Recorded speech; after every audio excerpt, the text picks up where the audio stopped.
आपको इतिहास के पन्नों में पढ़ाया गया कि इस देश के सवर्णों ने इस देश में बाकी सभी समुदायों के साथ केवल और केवल जातिगत शोषण किया। लेकिन इतिहास के पन्ने वहीं एक सवाल ये भी खड़ा करते हैं जो आपने कभी नहीं सोचा। 2500 साल पहले इस देश की गद्दी पे धनानंद बैठा था। धनानंद सवर्ण नहीं था। उसके बाद इस देश की गद्दी पे चंद्रगुप्त मौर्य बैठाया गया। बैठाने वाला एक ब्राह्मण था, लेकिन चंद्रगुप्त मौर्य सवर्ण नहीं था। उसके बाद इस देश में गुप्त वंश आया। इस देश पे चंद्रगुप्त बैठे, परंतु चंद्रगुप्त सवर्ण नहीं थे। उसके बाद हर्षवर्धन काल आया। हर्षवर्धन सवर्ण नहीं थे। उसके बाद इस देश में इस्लामिक आक्रमण काल आया, मुगल काल आया।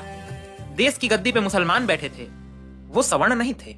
और फिर इस देश में अंग्रेजों का शासन आया, अंग्रेज सवर्ण नहीं थे। तो सवाल यह है कि अगर पिछले 2500 सालों से इस देश की गद्दी पे सवर्ण कभी बैठे ही नहीं, तो शोषण हो कैसे रहा था और कर कौन रहा था? क्योंकि अगर सवर्णों को शोषण ही करना होता तो संविधान सभा की गद्दी पे बैठे हुए अध्यक्ष के तौर पे डॉक्टर राजेंद्र प्रसाद कायस्थ समाज से आते थे, वो भी शोषण कर सकते थे। इस देश के पहले प्रधानमंत्री के रूप में पंडित जवाहरलाल नेहरू, वो भी शोषण कर सकते थे।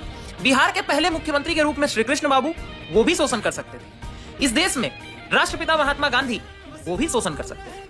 उनके शिष्य विनोबा भावे, वो तो भूदान आंदोलन चला रहे थे, वो भी शोषण कर सकते थे।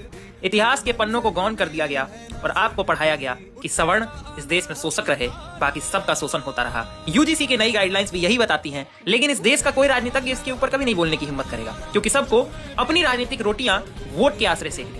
लेकिन सवाल हमको या आपको सोचना होगा, जिसको इस देश की फिक्र है, जिसने इस देश के लिए सब कुछ किया है। इस वीडियो को शेयर करिए, इस वीडियो पे अपने विचार बताइए और साथ ही साथ फॉलो करिए आने वाले वीडियोस के लिए।